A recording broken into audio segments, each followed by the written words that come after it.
The unrelated beavers Grumpy Nelson and Tubby Tina that we have been raising from orphaned kids up until now were originally found separately and brought to us each as solo kids wandering about outside of their lodges and without their families. One kid came from the Kootenays and the other from the Thompson River region in the summer of 2024. That meant bottle-feeding beaver-specific milk formula, 24/7 video monitoring, providing heat, and an indoor-outdoor aquatic enclosure complex designed to minimize human contact and preserve their capacity for a wild release. 2 years on, this socially bonded male and female pair are capable subadults now, ready for reintroduction into a natural wetland habitat. The challenge is finding a suitable wetland where they are legally allowed to be released under a regulatory framework that was not designed for this kind of work.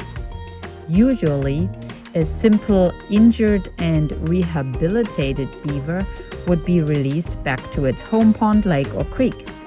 These two beavers, however, can't be returned, as that would mean separating them and exposing them to a beaver colony which most likely will see them as intruders, forcing them away from their sites of origin and exposing them to predation, the elements, and a very short life. Not ideal circumstances. Since Tina and Nelson are at dispersal age now, we will release these captive-raised but wild beavers in a new yet suitable wetland to support them as best as we can in establishing themselves and to have kids of their own next season.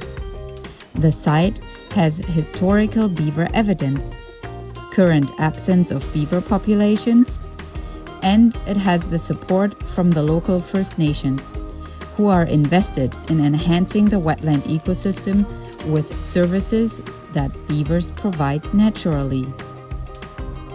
Why this matters beyond these two beavers? Well, the relocation of Nelson and Tina is meaningful in itself, but its significance as a precedent is much larger.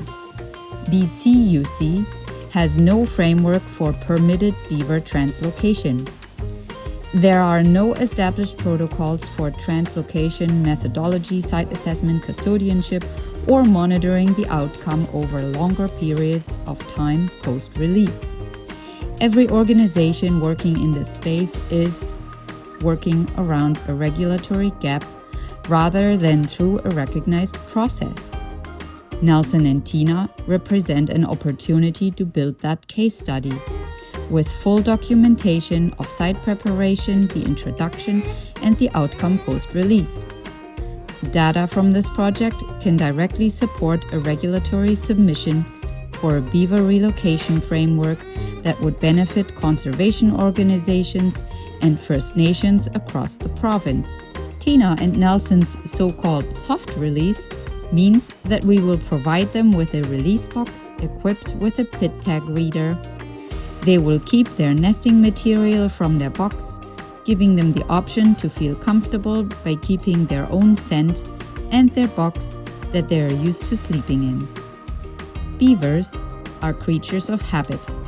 They will also get to have a food pile of willow and poplar browse, which we will replenish frequently in the deeper waters at their release site for several weeks.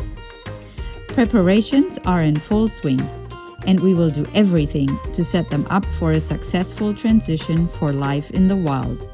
This is where they belong.